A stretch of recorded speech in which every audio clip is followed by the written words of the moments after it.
Hi everyone, I hope you're doing well. I thought to record another video on the series of basic electronics.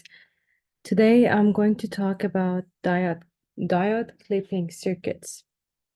So for this experiment, basically this is supposed to be an experiment that you do in the lab. And today I'm going to go through the theory of it and show you the calculations and some of the waveforms in theory. And then hopefully when I have equipment, I can show you what it would look like in the lab. So to start with, first thing you might notice is that, okay, you're sharing a screen or you're sharing a picture that has no diode in it. And I completely understand, okay? So at the beginning, what we want to start with is a regular circuit with some signal generator and some resistors. Then we are going to go through a diode clipping circuit where you would see the difference between these two circuits, and you would hopefully understand the functionality of that diode to be clipping basically better. Okay, so let's start with this circuit. Here, what we have, this is a symbol of a signal generator. Okay, so this is what we call a signal generator symbol in a circuit. Okay, so this signal generator is coming with two, basically, it comes with two numbers. Okay, but even from the symbol itself, you can see that this is a signal generator or a voltage source that is AC, not DC. The waveform shape here, this one, would suggest that this is an AC signal voltage source. What does AC mean? It means that the voltage is going to be alternating, which means it's not going to be constant. Hence, we need two numbers to basically characterize this voltage source completely. What does it mean, characterize? Well, a voltage source, usually you're like, okay, how much is the voltage that I'm applying for this to this circuit, right? Meaning you need an amplitude for the voltage. But for an AC signal or an alternating signal, you need a second number, and that number is the frequency of this alteration in the voltage, basically. So that is going to be the second number here, 1 kilohertz.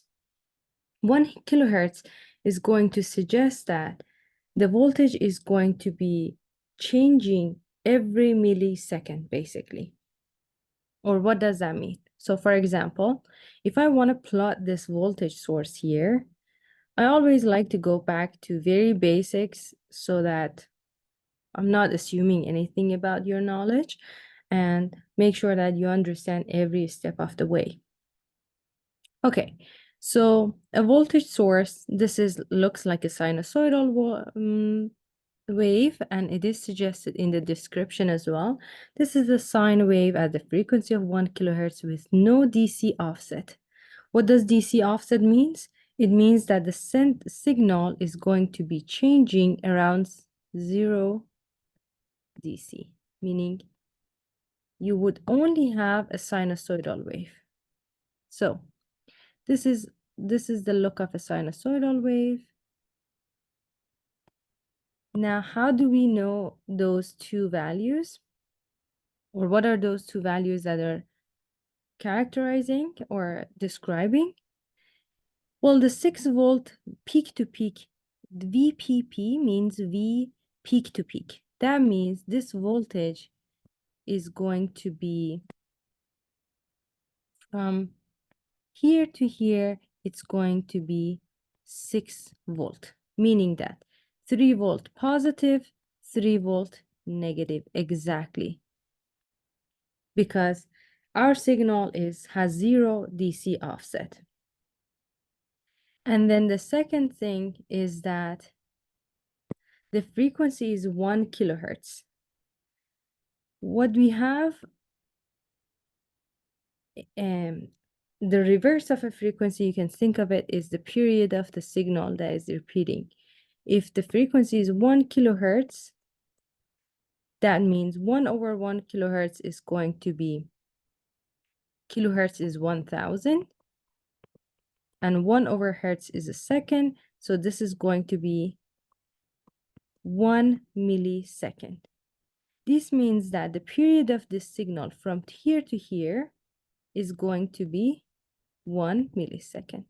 So every millisecond, the signal is going to be repeating itself. Okay, great. So we basically, so far, we understand what this signal generator with these two numbers is going to look like. I know my sine wave is not very periodic, but imagine that the signal is sinusoidal and is repeating. Okay, what is this one now here? This is what we call oscilloscope.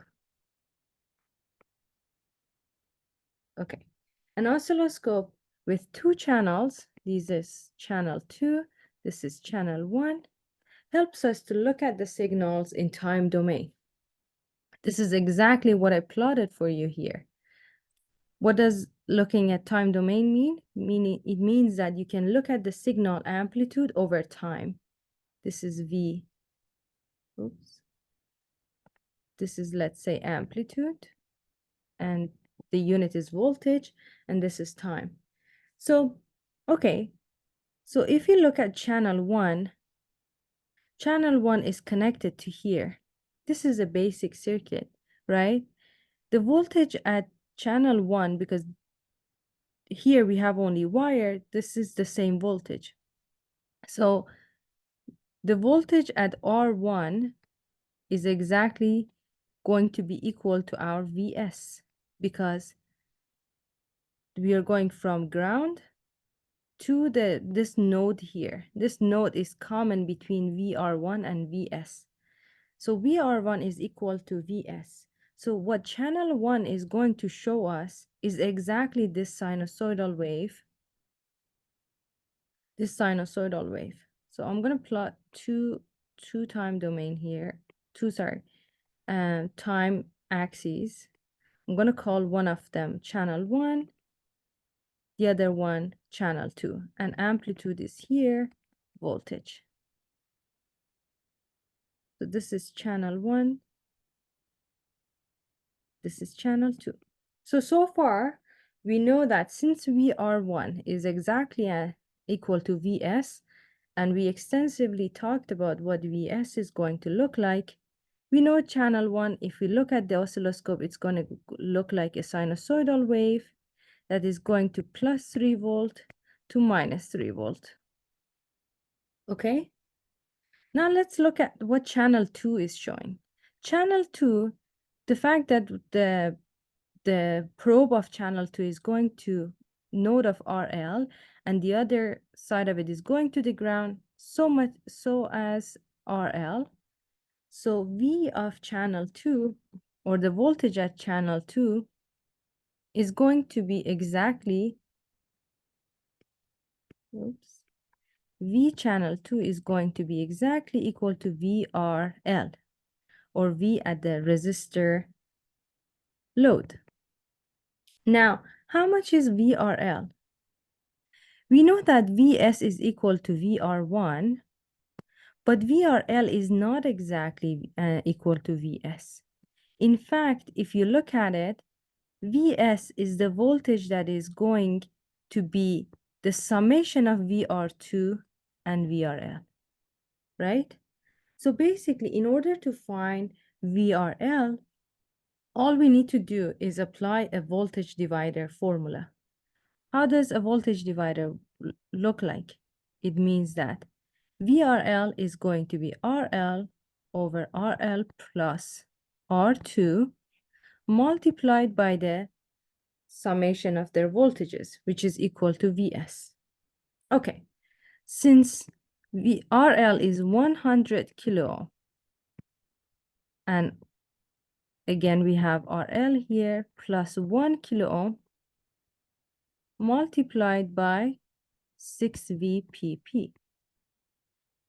This is only a voltage divider. The only thing that channel 2 is going to be different than Vs, it's not its frequency, but its amplitude, because we are dividing its voltage between two linear resistors. Okay, so this is going to be 100 over 101 multiplied by 6. It's going to be a number very close to 6 volt, but a little bit smaller. Okay, you can calculate the exact number. But for now, we're going to look like whenever channel 1 is doing here, it's going to be exactly applied to VRL as well. The only impact is that the value is going to be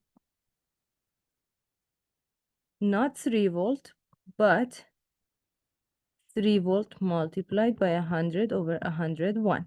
Here the same thing, minus 3 volt over 100, 101. So if you add them up, it's going to be 6 volt multiplied by 100 over 101. And again, because this is a linear circuit, nothing is delaying our voltage. So whatever happens to our VS, it's going to be happening to RL as well. If we have a peak here, we're going to have a peak here as well. If we have a dip here, it's going to be a dip as well. So if you plot them up on top of each other, channel 1 and channel 2, it's going to be like very similar, but slightly less. If you plot them on top of each other, this is gonna how it looks like. This is channel 1, this is channel 2. Okay, so it looks a little bit dirty. Oh no. Okay, but you got it. Okay, you got it, right? So this is channel 1, this is channel 2.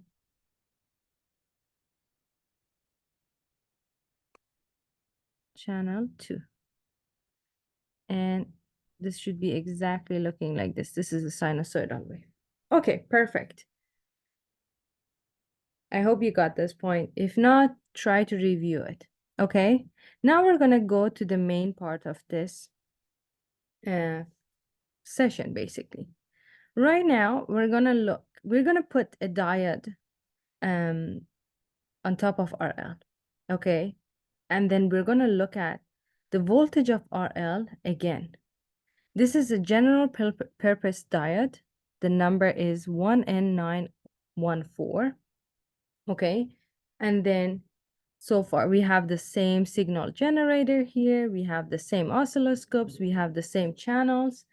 And we want to look at channel 1 and 2 again now that we have the diode. Okay. So again, I'm going to look at,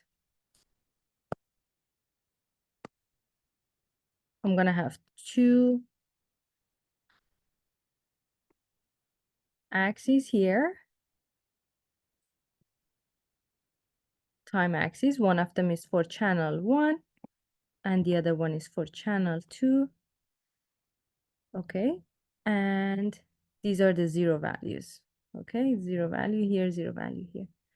Okay, I hope you can answer me now. If I want to look at channel 1, what does channel 1 show me? Channel 1 is basically,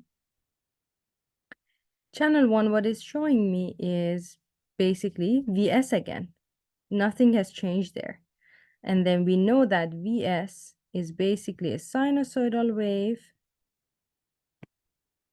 with 1 millisecond of period, and then 3 volt plus and 3 volt minus, because our voltage peak to peak is 6 volt.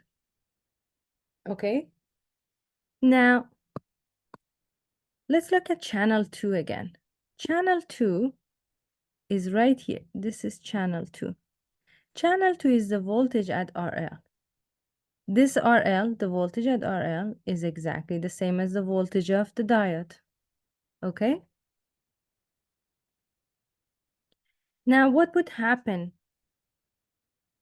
if VS, we want to look at this, right? We want to look at the voltage of the diode. What would happen if the voltage, let's follow it together. So we're starting here, we have a threshold here, 1.7 volt. I'm gonna put this here and explain it later. Okay, so right now we are just increasing Vs from here. We get to 1.7. When we are below 1.7,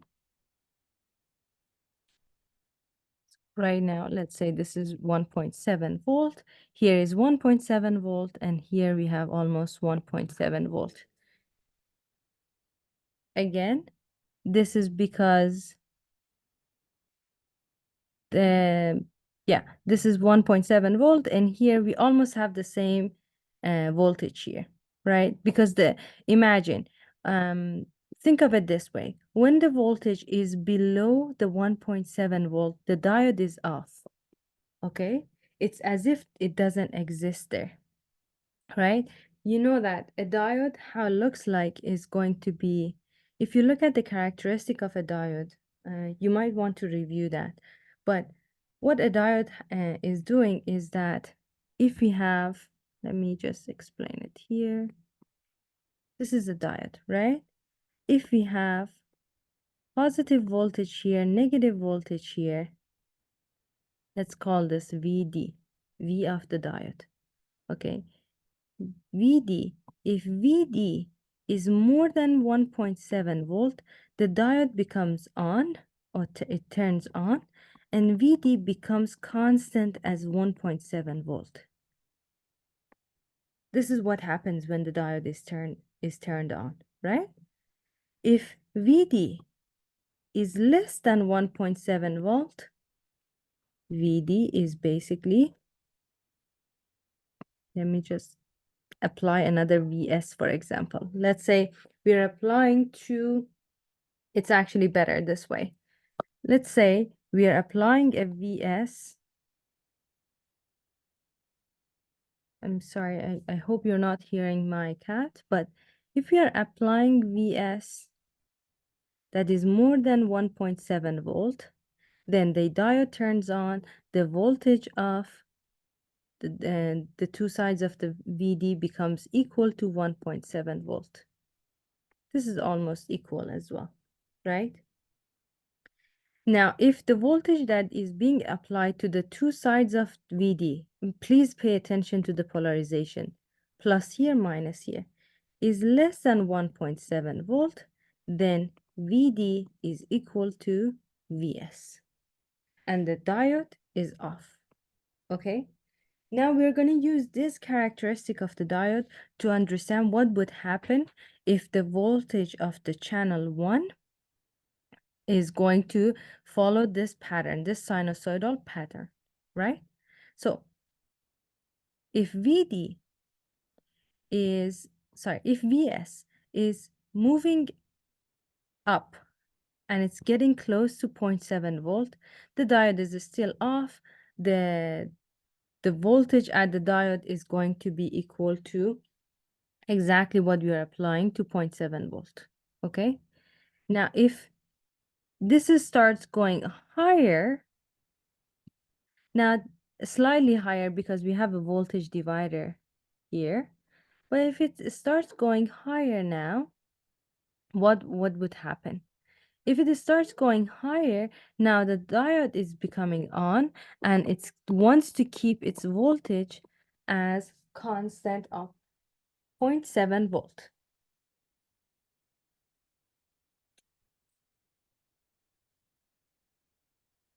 Okay, so if that happens, then we increase the voltage to 0.7 volt, and then after that point, channel 2 becomes constant. The voltage stays around 0.7 volt or slightly higher because of the inner resistor of the diode.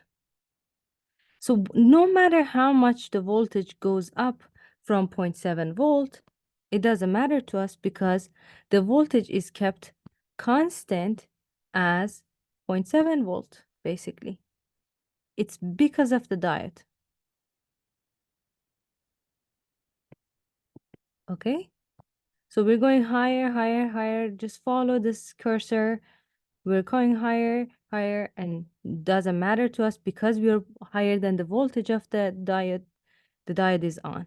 Then as soon as we drop below 0.7 volt, again, the diode is off, and we're almost following for VD, we're almost following for channel 2. It's as if the first case is as if the diode doesn't exist here, and what we have is R1, R2, and RL here. So it's as if the diode is not here. It looks like our circuit 1, and channel 2 is basically showing our circuit 1. So it's going to follow here, and a slightly less than -3 volt, or a slightly higher, because of that 100 to the 100 of 1, basically. Then again, this is below 0.7 volts, so the diode is off. As soon as it goes back up, again, we have the clipping effect of the diode, because it doesn't matter, and the diode is on again. Then again, we have here. So this keeps getting repeated. Because of this effect, we are saying that the diode is clipping the voltage, basically. So I usually like to, for the circuits that have diodes, I usually like to look at the two states that happens here. If the diode is on, what would happen to channel 2? So we have Vs here. We have our 10K or R1. Then we have R2. We have the diode, which is on. Or instead of, remember I said it's 0.7 volt. What you can do is replace the diode with a 0.7 volt DC source. It's exactly if you had a battery here, or you had a DC voltage source that was applying 0.7 volt with this polarization, positive here, negative here, and then RL here. Okay, and channel 2 is right here. So it doesn't matter that RL exists here. Channel 2 is exactly going to be equal to this 0.7 volt.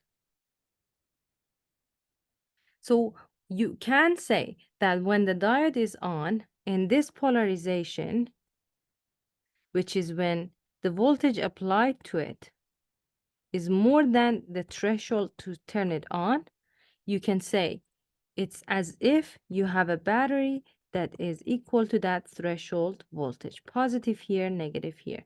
So you can replace this diode with this battery. Now, what if the diode is off? If the diode is off,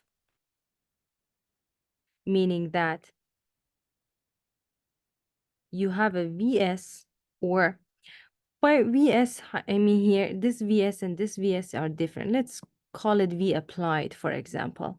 Please do the same thing here as well. These are V applied. I don't want to confuse you with the voltage source that we have here.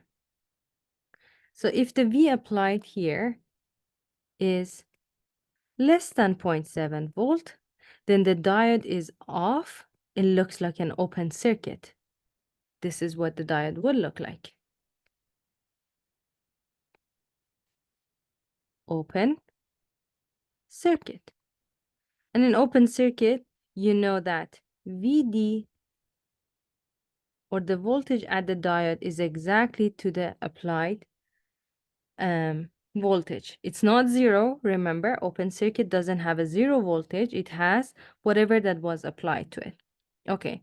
And our whole circuit is going to look like this. Vs,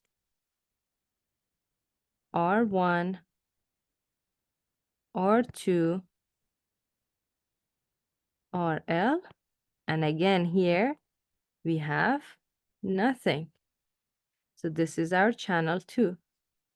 Our channel 2 probe is showing exactly the voltage of RL, which we established is going to be a voltage divider between RL and, this is R2, R2 and RL multiplied by Vs. So this is very similar to our circuit 1. But remember, this circuit 1 only happens when the diode is off, meaning that VA is less than 0.7 volt. Okay? Now, what you can do is to go through this exercise, try to see if you can plot this diagram or what channel 2 would show you if your circuit, I'm going to call this circuit number 3, if this circuit looked like this. This is our R1, this is our R2, this is our RL, and our diode, instead of that side, it looked like this. Can you tell me how the channel 2, and this is VPP plus 6 volt, and imagine the frequency is exactly 1 kilohertz. What would channel 2 look like if the diode polarization was reversed? I hope you learned something from this lesson as well, and talk to you guys later.